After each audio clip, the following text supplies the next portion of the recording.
Hello there, fellow math enthusiasts. Today we're going to talk about infinite geometric series. Now, yesterday we talked about what it meant to be a geometric sequence, where with each term we had the next term was going to go ahead and be multiplied by a common ratio. That was our R value. We also talked about finite geometric series yesterday, where when we were taking a sum, we were starting at k is equal to 1, and then we had an ending value. Well, with an infinite geometric series, what you're going to see is that we don't have an ending value. We're going to go ahead and we're going to go off to infinity. Now, with our geometric series, we have something called a partial sum. A partial sum is the sum of the first n terms of the infinite series. And what we're going to see is that some of these infinite series, they may approach a limiting value, which we call L. That limiting value, sometimes we go ahead and we shorten it, and we just call it the limit. Now, I want to go ahead and I want to show you exactly what this means through this first example.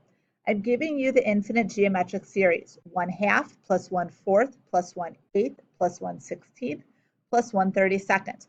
Hopefully you are seeing that this is the same thing as saying 1/2 to the n power, okay? Because each of those denominators, they're going ahead and they're increasing by a power of 2. So we had 2 to the first, 2 squared, 2 to the third, to the fourth, to the fifth, etc.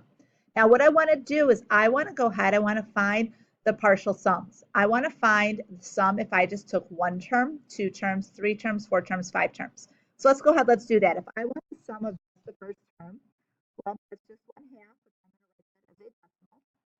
So it's going to be easier to graph later, and that's just 0.5.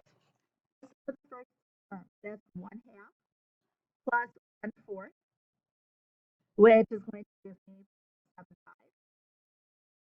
The sum of the first three terms, 1/2 plus 1/4 plus 1/8. We can go ahead, we can plug that into the calculator. 1/2 plus 1/4 plus 1/8. And we'll see that that's going to give us 0.875. For S sub 4, that's 1/2, 1/4, 1/8 plus 1/16. So we can go ahead and literally just add on that plus 1/16. And we'll see that that is 0.938.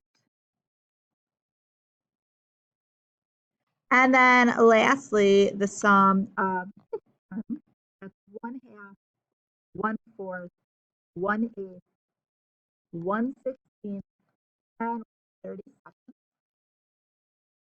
Which if we go ahead, we add that all up, that's going to end up being approximately 0.969. Now, what I want to do here is I want to go ahead and plot this. So if I was adding just one term, I saw that that was 0.5. When I added 2 terms, it was 0.75. When I added 3 terms, it was 0.875. 4 terms, it was 0.938. 5 terms, it was 0.969. Okay, what you should be seeing here is the values as we go ahead, we add them. Okay, what it's being added by is getting smaller and smaller and smaller, and it's approaching this limiting value. This limiting value here is going to be at 1.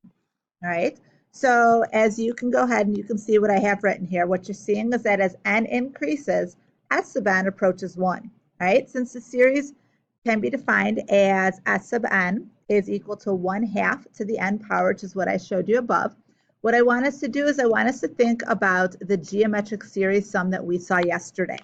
Here was our equation. Was equal to A times 1 minus R to the n power divided by 1 minus R. So we know that our A value, that's our initial term. To find that initial term, A sub 1, that's 1/2 to the first power.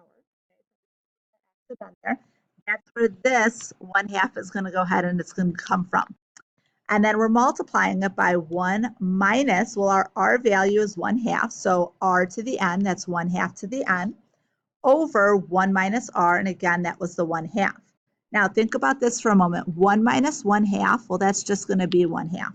So if I have a 1/2 here and a 1/2 here. Those are going to cancel out, which is how I'm just left with the 1 minus 1/2 to the n power. All right. Now, if you think about it as well, 1/2 to the n power, we had 1/2, 1/4, 1/8, 1/16, 1/32. It's going to get very, very, very small. It's going to go ahead and it's going to approach 0, which means that this guy right here, this is approaching 0. So therefore, if we do 1 minus 0, the sum is approaching 1, which is what you guys went ahead and you saw up in that graph above. Therefore, when we're going ahead and we're taking a look at this equation that we had here, the sum of a times 1 minus r to the n over 1 minus r, well, we just saw that this r to the n here is going to go ahead, it's going to approach 0, which means when we say 1 minus 0, that's just going to give me 1 up top, a times 1, that's a over 1 minus r, okay? That is what s sub n is going to be equal to if we have an infinite series.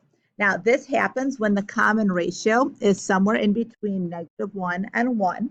And again, I'm going to show you a little bit more about that as we flip the page. All right. Now, this is where the equation goes ahead and comes from.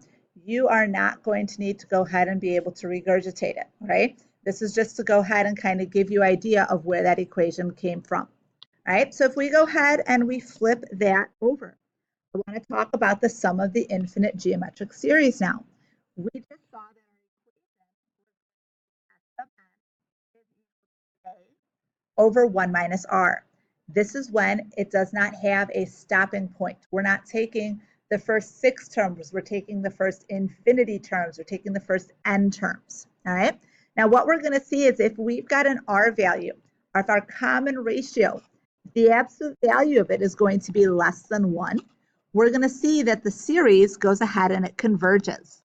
It converges to our number L. Again, that number L, that's our limiting value. That's our limit there.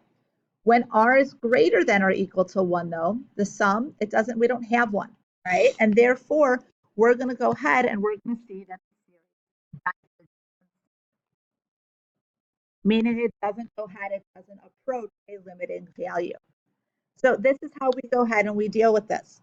When we see a sum, I've got k equals 1 all the way up to infinity, which makes it an infinite geometric series. I've got that my a value here is equal to 3. I've got that my r value is equal to 0.7. Notice that when we take the absolute value of 0.7, we're seeing that that is less than 1, which means that this series is going to converge. Since it converges, we can use our equation up here. We can say that the limiting value that we're going to find, what we're looking for our L value. The limiting value is going to be A, which is 3, divided by 1 minus 0.7. So that's 3 divided by 3, which is going to give me 10. And that's what the limit is going to be, right?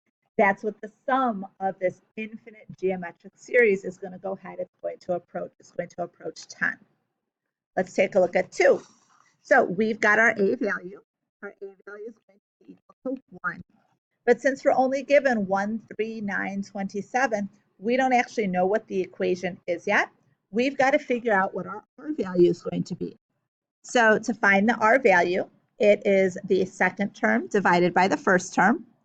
That's 3 divided by 1, which means that my r value is going to be equal to 3.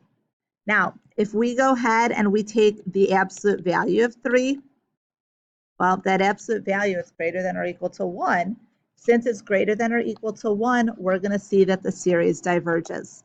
And since the series diverges, it's not going to have a limiting value for the sum of all of those terms, okay? It's either going to go ahead, it's going to get bigger and bigger and bigger and bigger, and we don't have anything that it's going to go ahead and it's going to approach. Let's take a look at 3. So my a value, I see is 1. My r value, well, to find the r value, that's -3/4 divided by 1. which is just going to give me -3/4 there. So the -3/4, when I take the absolute value of it, it's less than 1. Since it's less than 1, we're going to see that the series, it does converge, which means I can figure out what this value is going to be. I can say that that is a, which is 1, over 1 minus a -4. All right, when I do that, I'm going to see that I've got 1 over 7/4. 1 divided by 7/4 is divided, but just like multiplying by the reciprocal there, we're going to see that the L value is going to be equal to 4/7. If we were to take the sum of all of those values all the way up to infinity, this is the number that it would go ahead and it would approach. That's the limiting value. That's the limit. All right, look at number 4. Our A value is going to be 1. Notice that there's nothing in front of that -1/2. Therefore, your first term, that is 1. Our R value is equal to -1/2. Since the absolute value of that is less than 1, we do know that the series is going to converge. So we're going to figure out what it's going to converge to by saying L is equal to 1 over 1 minus a -1/2, which is going to give me 1 over 3/2, which again, keep in mind, that's like multiplying by the reciprocal. We're going to see that the limiting value is 2/3. So if we were to add up all of those terms, the sum is going to go ahead and going to approach 2/3. Look at 5. My A value, my R value is 5/4. Since the absolute value of 5/4, it is greater than or equal to 1, we're going to see that this does not have a limit. The series,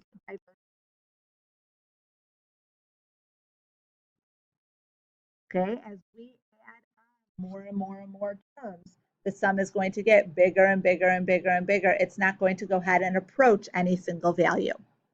All right, our last one, number 6 here, our A value is 3. Our R value, we get the second term divided by the first term. That's 3/4 divided by 3, which again, if we go ahead and we multiply then by the 1/3, so those are the same thing, that's going to give me 1/4 for the R value. So when I go ahead and I find the limiting value, I've got 3 over 1 minus 1/4, which is going to give me 3 over 3/4, which again, if you need to see this, here's multiply by 4/3. We're going to see that that's just going to be 4. So the limiting value is equal to 4. All right, so this is how we went ahead and we found the sum of the infinite geometric series. Dalzadi is done. I will see you in class.